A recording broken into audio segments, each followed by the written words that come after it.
Hi all, എൻ്റെ പേര് ദീപക് സുരേന്ദ്രൻ. ഇതെൻ്റെ പുതിയ യൂട്യൂബ് ചാനലാണ് ഫാക്സ് ഓൺലി.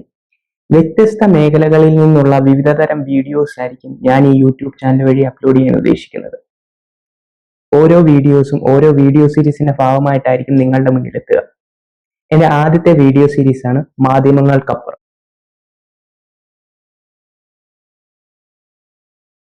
വാർത്തകൾ ഉണ്ടാക്കി അത് അവതരിപ്പിക്കുന്ന ഇന്നത്തെ കോമാളി സർക്കസുകൾക്കിടയിൽ നാം ശരിക്കുള്ള വസ്തുതകൾ കാണാതെ പോകുന്നില്ലേ?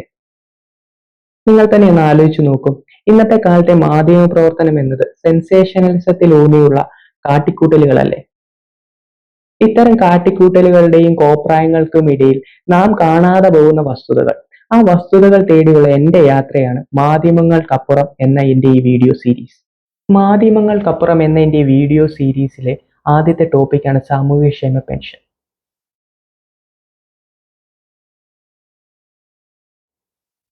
വയോജന പെൻഷൻ, വികലാംഗ പെൻഷൻ, വിധവാ പെൻഷൻ, കർഷക തൊഴിലാളി പെൻഷൻ, മത്സ്യത്തൊഴിലാളി പെൻഷൻ എന്നിങ്ങനെ ഒട്ടനവധി പെൻഷനുകളാണ് നമ്മുടെ സർക്കാർ നൽകി വരുന്നത്.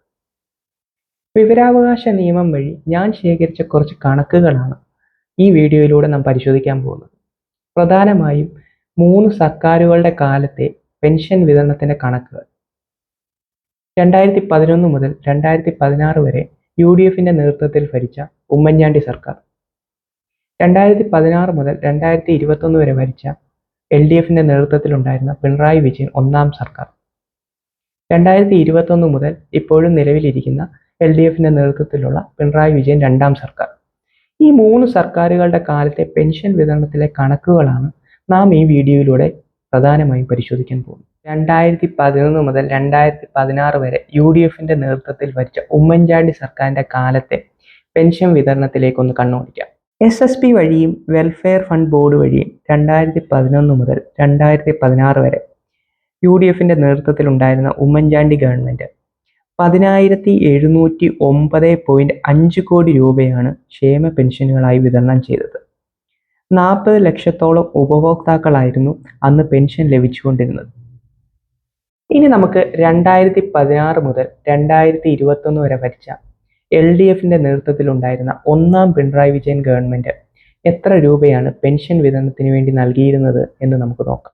SSB വഴിയും വെൽഫെയർ ഫണ്ട് ബോർഡ് വഴിയും 2016 മുതൽ 2021 വരെ ഭരിച്ച LDFന്റെ നേതൃത്വത്തിലുള്ള ഒന്നാം പിണറായി ഗവൺമെന്റ് 34,575.9 കോടി രൂപയാണ് ക്ഷേമ പെൻഷനുകളായി വിതരണം ചെയ്തിട്ടുള്ളത്. ഏകദേശം 56 ലക്ഷത്തോളം ഉപഭോക്താക്കളായിരുന്നു ആ കാലത്ത് ഉണ്ടായിരുന്നത്. അതുപോലെ തന്നെ 2021 മുതൽ ഇപ്പോൾ നിലവിലിരിക്കുന്ന LDFന്റെ രണ്ടാം പിണറായി ഗവൺമെന്റ് എത്രമാത്രം രൂപയാണ് ഈ 3.5 വർഷം കൊണ്ട് പെൻഷനായി വിതരണം ചെയ്തതെന്ന് നമുക്കൊന്ന് പരിശോധിക്കാം. 2021 മുതൽ നിലവിലിരിക്കുന്ന രണ്ടാം പിണറായി ഗവൺമെന്റ് ഈ കഴിഞ്ഞ 3.5 വർഷം കൊണ്ട് മാത്രം നൽകിയത് 31,351.62 കോടി രൂപയാണ്. 55 ലക്ഷത്തോളം ഉപഭോക്താക്കളാണ് ഈ കാലയളവിൽ പെൻഷൻ ലഭിച്ചുകൊണ്ടിരിക്കുന്നത്. ഈ കണക്കുകളിൽ നിന്ന് നമുക്ക് വ്യക്തമാവുന്ന ഒരു കാര്യം, 2011 മുതൽ 2016 വരെ ഭരിച്ച ഉമ്മൻചാണ്ടിയുടെ ഗവൺമെന്റിനേക്കാൾ ഏകദേശം 3 ഇരട്ടിയോളം അധികം തുകയാണ് ക്ഷേമ പെൻഷനുകളായി 2016 മുതൽ 2021 വരെ നിലവിലിരുന്ന LDFന്റെ ഒന്നാം പിണറായി ഗവൺമെന്റ് സർക്കാർ വിതരണം ചെയ്തത്. അതുപോലെ തന്നെ 2011 മുതൽ 2016 വരെ നിലവിലിരുന്ന ഉമ്മൻചാണ്ടി സർക്കാരിനേക്കാൾ ഏകദേശം 2.5 ഇരട്ടിയോളം തുക ഈ 3.5 വർഷം കൊണ്ട് തന്നെ പിണറായി വിജയൻ രണ്ടാം ഗവൺമെന്റ് വിതരണം ചെയ്തു കഴിഞ്ഞു. ഈ സർക്കാരിന്റെ കാലാവധി പൂർത്തിയാകുമ്പോഴേക്കും ഈ കണക്കനുസരിച്ച് ഏകദേശം 40,000 കോടിയോളം രൂപ ക്ഷേമ പെൻഷനുകളായി വിതരണം ചെയ്യപ്പെടും എന്നാണ് നമുക്ക് മനസ്സിലാകുന്നത്. പെൻഷൻ വിതരണത്തിലെ ഈ കണക്കുകളിൽ നിന്നും നമുക്ക് വ്യക്തമാകുന്ന കാര്യം, 2011 മുതൽ 2016 വരെ ഭരിച്ച ഉമ്മൻചാണ്ടി സർക്കാരുകളെക്കാൾ ബഹുദൂരം മുന്നിലാണ് 2016 മുതൽ ഇപ്പോൾ വരെ നിലവിലുള്ള പിണറായി വിജയൻ ഒന്നാം ഗവൺമെന്റും രണ്ടാം ഗവൺമെന്റും എന്നാണ്. ഊതിപ്പെരിപ്പിച്ച കണക്കുകളോ കെട്ടിച്ചമച്ച രേഖകളോ ഒന്നുമല്ല ഞാനിവിടെ ഈ വീഡിയോയിലൂടെ നിങ്ങൾക്ക് മുന്നിൽ അവതരിപ്പിച്ചത്. വിവരാവകാശ നിയമം വഴി ഞാൻ ശേഖരിച്ച വിവരങ്ങളാണ് ഈ വീഡിയോയുടെ അടിസ്ഥാനം. നമ്മുടെ നാട്ടിൽ ഒരു പദ്ധതി വന്നാൽ അത് കേന്ദ്ര സർക്കാരിന്റെ പദ്ധതിയാണോ സംസ്ഥാന സർക്കാരിന്റെ പദ്ധതിയാണോ എന്നുള്ള തരത്തിൽ സംവാദങ്ങളും തർക്കങ്ങളും നടക്കാറുണ്ട്. നമുക്കറിയാം, ചില പദ്ധതികൾ സംസ്ഥാന സർക്കാരും കേന്ദ്ര സർക്കാരും യോജിച്ചാണ് നടപ്പിലാക്കുക. എങ്കിൽ പോലും അതിൽ എത്രമാത്രം പ്രാതിനിധ്യം സംസ്ഥാന സർക്കാരിനുണ്ട് അല്ലെങ്കിൽ കേന്ദ്ര സർക്കാരിനുണ്ട് എന്നുള്ളതും തർക്ക വിഷയമാണ്. ക്ഷേമ പെൻഷന്റെ കാര്യത്തിലും ഈ തർക്കം നിലവിലുണ്ട്. നമുക്കിനി ക്ഷേമ പെൻഷൻ വിതരണത്തിൽ കേന്ദ്ര സർക്കാരിന്റെ പ്രാതിനിധ്യം എത്രയാണ് എന്ന് ഉള്ള കണക്കുകൾ കൂടി പരിശോധിക്കാം. 2016 മുതൽ 2017 കാലയളവിൽ 222 കോടി രൂപ, ഏകദേശം 6,80,000 ഉപഭോക്താക്കളാണ് കേന്ദ്ര സർക്കാർ വിതരണം ചെയ്തത്.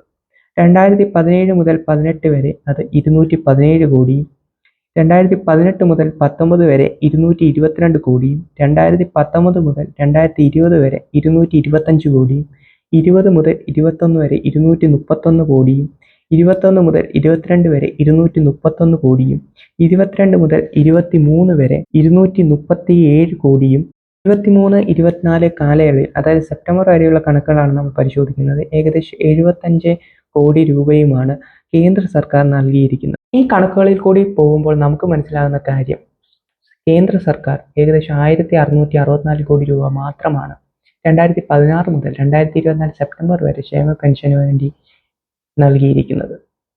ബാക്കി തുക സംസ്ഥാന സർക്കാരിന്റെ വിഹിതമായിട്ടാണ് ഉപഭോക്താക്കളിലേക്ക് എത്തിപ്പെട്ടിരിക്കുന്നത്. വിവരാവകാശ രേഖയിലൂടെ ഞാൻ ശേഖരിച്ച വിവരങ്ങളാണ് മേൽപ്പറഞ്ഞ കണക്കുകളുടെ അടിസ്ഥാനം. ഒരു സാധാരണക്കാരനായ എനിക്ക് പോലും വളരെ എളുപ്പത്തിൽ ലഭിച്ച ഈ കണക്കുകൾ ഒരു മാധ്യമ പ്രവർത്തകയ്ക്കോ എത്ര എളുപ്പത്തിൽ ലഭിക്കാമെന്ന് നമുക്ക് ഊഹിക്കാമല്ലോ. എന്നിട്ടും എന്തുകൊണ്ടാവാം അവർ ഈ കണക്കുകളൊന്നും ജനങ്ങളിലേക്ക് എത്തിക്കാതിരിക്കുന്നത്? അവരുണ്ടാക്കാൻ ശ്രമിക്കുന്ന ഒരു പൊതുബോധവും അല്ലെങ്കിൽ അവരുണ്ടാക്കി വെച്ചിരിക്കുന്ന ചില വിഗ്രഹങ്ങളും ഉടയുമെന്ന പേടി കൊണ്ടാകുമോ? ഇതുപോലെയുള്ള മാധ്യമങ്ങൾ പറയാത്ത, അവർ പറയാൻ ആഗ്രഹിക്കാത്ത പുതിയൊരു വസ്തുതയുമായി കാണുന്നിടം വരെ വിടാം. എൻ്റെ ഈ വീഡിയോ നിങ്ങൾക്ക് ഇഷ്ടമായിട്ടുണ്ടെങ്കിൽ ലൈക്ക് ചെയ്യുക, സബ്സ്ക്രൈബ് ചെയ്യുക.